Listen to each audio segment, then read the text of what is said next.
মধ্যপ্রাচ্যে চলমান উত্তেজনাপূর্ণ পরিস্থিতির মধ্যেই হঠাৎ সামনে এসেছে এক বিস্ফোরক দাবি।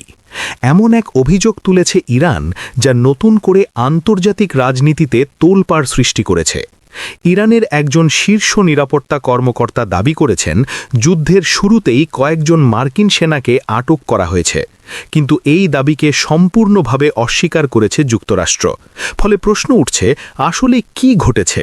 সত্যিই কি মার্কিন সেনারা ইরানের হাতে বন্দী, নাকি এটি কেবল যুদ্ধকালীন প্রচারণা? এই ঘটনাকে ঘিরে বিশ্বজুড়ে কূটনৈতিক মহলে শুরু হয়েছে তীব্র আলোচনা ও বিশ্লেষণ। আজকের এই প্রতিবেদনে আমরা জানব পুরো ঘটনার বিস্তারিত এবং এর সম্ভাব্য প্রভাব। ইরানের জাতীয় নিরাপত্তা কাউন্সিলের মহাসচিব আলী লারিজানি রবিবার এক বিবৃতিতে দাবি করেন, যুদ্ধ শুরু হওয়ার এক সপ্তাহের মধ্যেই কয়েকজন মার্কিন সেনা সদস্যকে আটক করা হয়েছে। তার ভাষ্যমতে, ইরানের নিরাপত্তা বাহিনী সফলভাবে এই সেনাদের আটক করেছে। তবে তিনি ঠিক কতজন সেনাকে আটক করা হয়েছে বা কোথায় তাদের রাখা হয়েছে সে বিষয়ে কোনো নির্দিষ্ট তথ্য দেননি। এই অস্পষ্টতার কারণে আন্তর্জাতিক বিশ্লেষকদের মধ্যে তৈরি হয়েছে নানা প্রশ্ন ও সন্দেহ। সামাজিক যোগাযোগ মাধ্যম এক্সে দেওয়া এক পোস্টে আলী লারিজানি জানান, তাকে জানানো হয়েছে যে কয়েকজন মার্কিন সেনাকে জীবিত অবস্থায় বন্দী করা হয়েছে, কিন্তু যুক্তরাষ্ট্রের পক্ষ থেকে বলা হচ্ছে ওই সেনারা যুদ্ধে নিহত হয়েছে। লারিজানির দাবি অনুযায়ী প্রকৃত ঘটনা গোপন রাখার চেষ্টা করছে যুক্তরাষ্ট্র, যাতে বিশ্ববাসীর সামনে সত্য প্রকাশ না পায়। তার এই বক্তব্য মুহূর্তেই সামাজিক যোগাযোগ মাধ্যমে ব্যাপক আলোচনার জন্ম দেয় এবং বিভিন্ন আন্তর্জাতিক সংবাদ মাধ্যমে বিষয়টি গুরুত্বের সঙ্গে প্রকাশিত হয়। তবে ইরানের এই দাবিকে দ্রুতই প্রত্যাখ্যান করেছে যুক্তরাষ্ট্রের সামরিক কর্তৃপক্ষ। যুক্তরাষ্ট্রের মধ্যপ্রাচ্য অঞ্চলের সামরিক কার্যক্রম তদারককারী সংস্থা ইউনাইটেড স্টেটস সেন্ট্রাল কমান্ড বা সেন্টকমের এক মুখপাত্র আন্তর্জাতিক সংবাদ মাধ্যমকে জানান, ইরানের এই অভিযোগ সম্পূর্ণ ভিত্তিহীন এবং বিভ্রান্তিকর। তার মতে, এমন কোনো ঘটনা ঘটেনি এবং ইরানের পক্ষ থেকে ইচ্ছাকৃতভাবে ভুয়া তথ্য ছড়ানো হচ্ছে। যুক্তরাষ্ট্রের দাবি, তাদের কোনো সেনা ইরানের হাতে বন্দী নেই। এই বিতর্কের পেছনে রয়েছে সাম্প্রতিক এক বড় সামরিক সংঘর্ষ। গত ২৮ ফেব্রুয়ারি যুক্তরাষ্ট্র ও ইসরায়েল যৌথভাবে ইরানের বিভিন্ন গুরুত্বপূর্ণ স্থাপনায় বিমান হামলা চালায়। এই হামলার পর থেকেই পুরো মধ্যপ্রাচ্য অঞ্চলে উত্তেজনা চরম আকার ধারণ করে। ইরানের দাবি অনুযায়ী ওই হামলায় দেশটির সর্বোচ্চ নেতা আলী খামেনেই সহ বহু সামরিক কর্মকর্তা এবং বেসামরিক মানুষ নিহত হয়েছেন।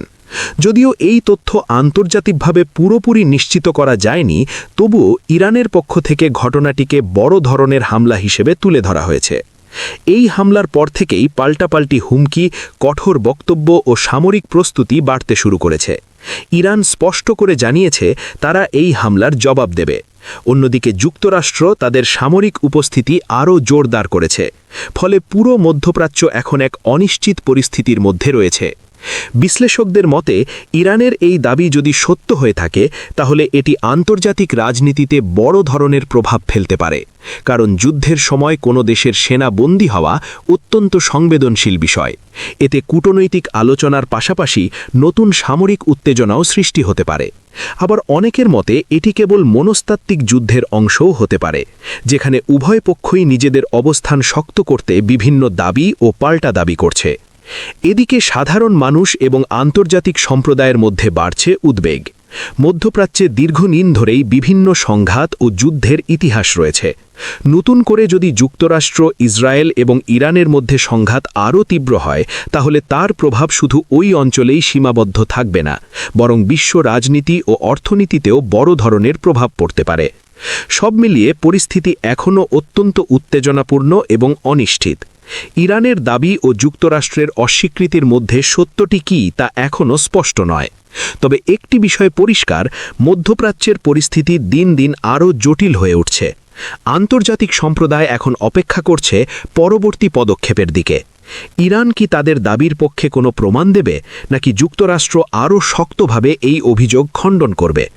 এই পরিস্থিতির শেষ কোথায় গিয়ে দাঁড়াবে তা এখনই বলা কঠিন। তবে মধ্যপ্রাচ্যের এই উত্তেজনা যে বিশ্ব রাজনীতিতে নতুন অধ্যায়ের সূচনা করতে পারে সেটি নিয়ে কোনো সন্দেহ নেই। তাই সর্বশেষ আপডেট জানতে চোখ রাখুন আন্তর্জাতিক সংবাদে, কারণ এই ঘটনার পরবর্তী প্রতিটি মুহূর্তই হতে পারে অত্যন্ত গুরুত্বপূর্ণ।